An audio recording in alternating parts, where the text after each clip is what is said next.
بسم اللہ الرحمن الرحیم۔ السلام علیکم ورحمۃ اللہ وبرکاتہ۔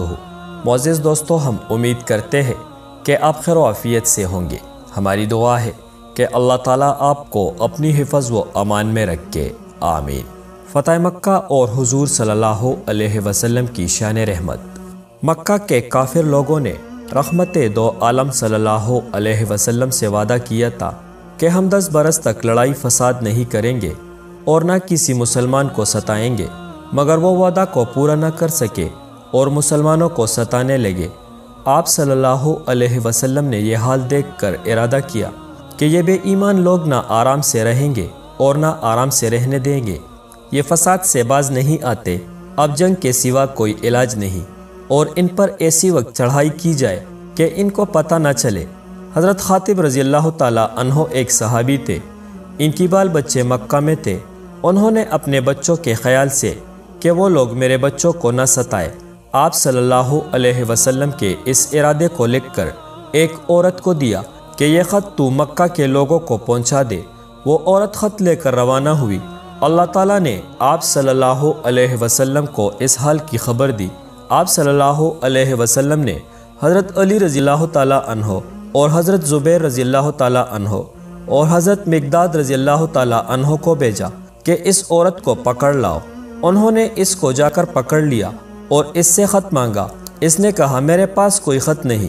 حضرت علی رضی اللہ تعالیٰ عنہ نے تلوار نکال کر کہا، اے عورت خط دے، کیونکہ اللہ کے رسول نے خبر دی ہے کہ تیرے پاس خط ہے، ورنہ تجھے قتل کر دوں گا۔ پھر اس نے اپنی چوٹی میں سے خط نکال کر دیا۔ اس خط میں لکھا تھا، اے قریشی لوگو خبردار ہو جاؤ، محمد صلی اللہ علیہ وسلم تم پر بہت بڑی فوج لے کر چڑھنے والے ہیں۔ یہ حضرت خاطب رضی اللہ تعالیٰ عنہ کی بہت ہی سخت غلطی تھی۔ وہ خط حضور صلی اللہ علیہ وسلم کی خدمت میں لایا گیا۔ آپ صلی اللہ علیہ وسلم نے حضرت خاطب رضی اللہ تعالیٰ عنہ سے پوچھا۔ انہوں نے عرض کی، یا رسول اللہ، یہ میرا ہی خط ہے، میں نے اپنے بچوں کی حفاظت کے لیے بھیجا تھا کہ وہ لوگ مجھے اپنا آدمی سمجھ کر میرے بچوں کو نہ مارے۔ آپ صلی اللہ علیہ وسلم نے فرمایا، تم سچ کہتے ہو۔ حضرت عمر رضی اللہ تعالیٰ عنہ نے فرمایا کہ یا رسول اللہ، حکم ہو تو اس منافق کو قتل کر دوں۔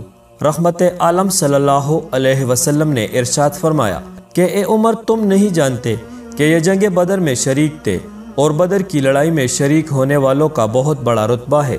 اللہ تعالیٰ نے فرمایا ہے کہ ان کے اگلے پچھلے سب گناہ معاف ہے۔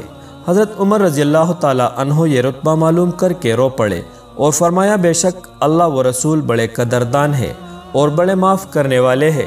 پھر حضور صلی اللہ علیہ وسلم نے حضرت خاطب رضی اللہ تعالیٰ عنہ کا یہ قصور معاف فرما دیا۔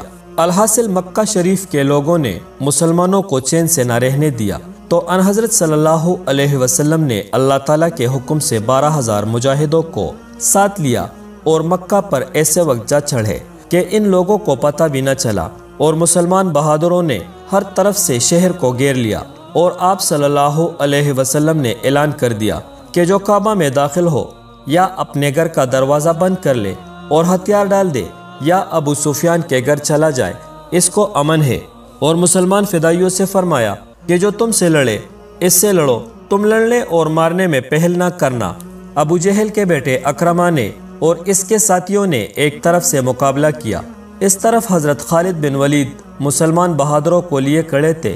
انہوں نے ان کا مقابلہ کیا اور ان کی 28 آدمی قتل کیے اور بہت سے آدمیوں کو پکڑ لیا، اور 2 مسلمان بھی شہید ہوئے۔ ان دونوں مسلمانوں میں سے ایک کو اکرمہ نے شہید کیا تھا۔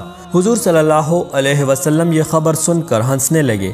صحابہ رضی اللہ تعالیٰ عنہ نے عرض کی، یا رسول اللہ، اس میں کیا بید ہے کہ آپ صلی اللہ علیہ وسلم کو ہنسی آئی؟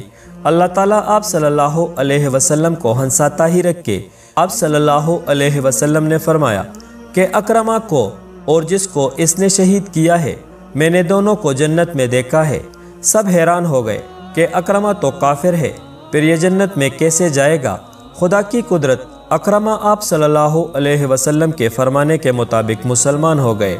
قصہ یہ ہوا کہ جب وہ حضرت خالد بن ولید رضی اللہ تعالیٰ عنہ کے مقابلے میں ہار گئے تو جان بچا کر بھاگ نکلے۔ ان کی بیوی مسلمان ہو چکی تھی۔ ان کو معلوم ہوا کہ میرا شوہر اکرمہ جان بچا کر بھاگ گیا، وہ آپ صلی اللہ علیہ وسلم کی خدمت میں آئی اور کہا یا رسول اللہ اکرمہ کو امن دیجئے۔ آپ صلی اللہ علیہ وسلم نے فرمایا اے ام جمیل ہم نے تمہاری سفارش قبول کی۔ بس وہ بہت جلدی سے اکرمہ کے پاس پہنچی اور ان سے کہا کہ تم کہیں مت جاؤ، رسول اللہ صلی اللہ علیہ وسلم نے تم کو امن دے دیا ہے، تم میرے ساتھ چلو۔ انہوں نے کہا کہ میں نے اور میرے باپ نے ان کو بہت دکھ پہنچایا ہے، یہ کیسے ہو سکتا ہے کہ وہ مجھے زندہ چھوڑے؟ ام جمیل نے کہا خدا کی قسم وہ تو خدا کے سچے رسول ہے، بڑے رحیم و کریم ہے، وہ کسی سے بدلہ نہیں لیتے، کسی انسان میں یہ قدرت نہیں کہ ان کی تعریف کر سکے۔ عرض ام جمیل ان کو حضور صلی اللہ علیہ وسلم کی خدمت میں لے آئی۔ اکرمہ نے ڈرتے کانپتے عرض کی کہ یہ ام جمیل کہتی ہے کہ آپ صلی اللہ علیہ وسلم نے مجھ کو امن دے دی ہے۔ آپ صلی اللہ علیہ وسلم نے فرمایا یہ سچ کہتی ہے، میں نے تم کو بری کر دیا اور تمہارے قصور معاف کیے۔ بس اکرمہ نے روک کر آپ صلی اللہ علیہ وسلم کے پاؤں مبارک پکڑ لیے اور کہا کہ بے شک آپ صلی اللہ علیہ وسلم اللہ کے سچے رسول ہے، سوائے اللہ کے رسول کے اور کوئی ایسا نہیں کہ جانی دشمن اور قاتل کو زندہ چھوڑ دے۔ بھائی جان میں سچے دل سے اور سچے زبان سے اقرار کرتا ہوں اشہد اللہ الہ الا اللہ و اشہد ان محمد الرسول اللہ۔ بس اکرمہ مسلمان ہو گئے اور اللہ و رسول صلی اللہ علیہ وسلم پر جان و مال قربان کرنے لگے، اور یہ حال ہو گیا کہ جب قرآن پڑھتے رویا کرتے اور کہتے سبحان اللہ یہ میری رب کی کتاب ہے، یہ میری رب کی کتاب ہے۔ حضرت ابوبکر رضی اللہ تعالی عنہ کی خلافت تک زندہ رہے اور دین کی خدمت میں لگے رہے اور بہت سے بے ایمانوں کو قتل کر کے اللہ و رسول صلی اللہ علیہ وسلم پر قربان ہو گئے اور شہادت پائی۔ سبحان اللہ، رحمت دو عالم صلی اللہ علیہ وسلم کی کیا شان ہے۔ دشمنوں سے بدلہ نہیں لیتے تھے بلکہ یہ چاہتے تھے کہ سب جنتی ہو جائے۔ المختصر، شہنشاہ دو عالم صلی اللہ علیہ وسلم نے اللہ تعالیٰ کی مدد سے مکہ شریف کو فتح کر لیا اور کافر لوگوں سے میدان صاف ہو گیا، اور اللہ تعالیٰ نے اپنا وعدہ پورا کر دیا کہ آپ کو بڑی شان و شوکت سے مکہ شریف پر قبضہ دیا۔ اللہ اکبر، کیسی مجبوری اور بے کسی میں آپ صلی اللہ علیہ وسلم کی ہجرت تھی، اور اب کس شان عظیم سے مکہ کے کافروں پر اختیار پایا۔ بڑے بڑے زوردار قریشی لوگ ڈر سے بھاگ گئے، مگر آپ کی مہربانی کو سن کر لوٹ آئے، اور آپ صلی اللہ علیہ وسلم ان کے قصور معاف کرتے جاتے تھے۔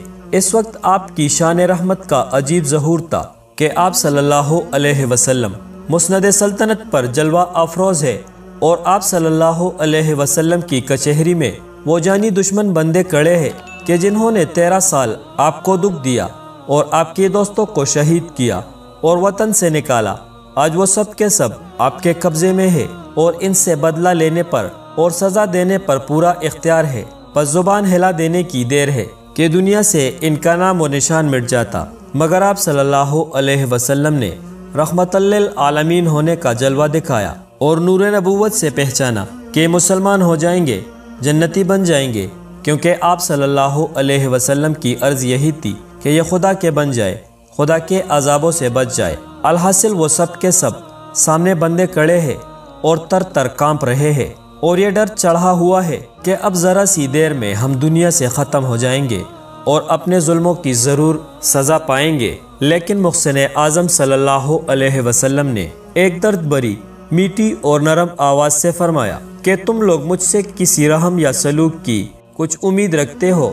سب نے کہا بے شک ہم ظالم ہیں اور ہماری سزا تو یہی ہے کہ دنیا سے ہماری زندگی ختم کر دی جائے، مگر آپ صلی اللہ علیہ وسلم ہمارے رشتے میں بھائی ہے اور بڑے رحم و کرم کرنے والے ہیں، ہم آپ سے رحم کی امید رکھتے ہیں۔ ان کی اس جواب سے آپ کا دل بھر آیا، رحم اور محبت کی وجہ سے آنکھوں میں آنسو آ گئے، اور بڑی نرم اور درد بری آواز میں فرمایا اے عزیز بھائیو، ڈرو مت، میں آج تم سے وہی کہتا ہوں جو یوسف علیہ السلام نے اپنے بھائیوں سے کہا تھا کہ آج تم پر کوئی پکڑ نہیں، اللہ تعالیٰ تمہارا قصور معاف کرے اور تم کو بخش دے کہ وہ سب سے زیادہ رحم کرنے والا ہے۔ بس اسی طرح میں نے بھی تم کو معاف کیا اور تم کو بری کرتا ہوں، اور جہاں تم چاہو رہو۔ اور اسی وقت ہاتھ پاؤں سے زنجیریں کھلوا دی۔ آپ کا یہ رحم اور مہربانی دیکھ کر وہ سب کے سب رونے لگے اور کفر و شرک کا منہ موڑ کر سچے دل سے مسلمان ہو گئے اور سچی زبان سے پڑھا لا الہ الا اللہ محمد رسول اللہ، بس مسلمان ہو کر اللہ و رسول پر فدا ہونے لگے۔ اس عظیم الشان رحم و کرم کا یہ اثر ہوا کہ تمام عرب کے لوگ فوج در فوج آنے لگے اور مسلمان ہونے لگے، اور اللہ تعالیٰ نے حق کو ظاہر کیا اور ناحق کو مٹایا، اور اپنے گھر کعبہ شریف کو کفر و شرک کی ناپاکیوں سے پاک صاف کیا، اور اللہ کے گھر میں جو 360 بت رکھے ہوئے تھے سب کو باہر پھینک دیا، اور حضرت بلال رضی اللہ تعالیٰ عنہ نے کعبہ شریف کے چھت پر چڑھ کر آذان دی، اللہ تعالیٰ کی توحید و یکتائی اور بڑائی اور حضور صلی اللہ علیہ وسلم کی رسالت کی گواہی کا اعلان کیا، اور دنیا میں ہر طرف اللہ و رسول صلی اللہ علیہ وسلم کے نام کا یہ ڈنکا بجا، اور انشاءاللہ تا قیامت بجتا رہے گا۔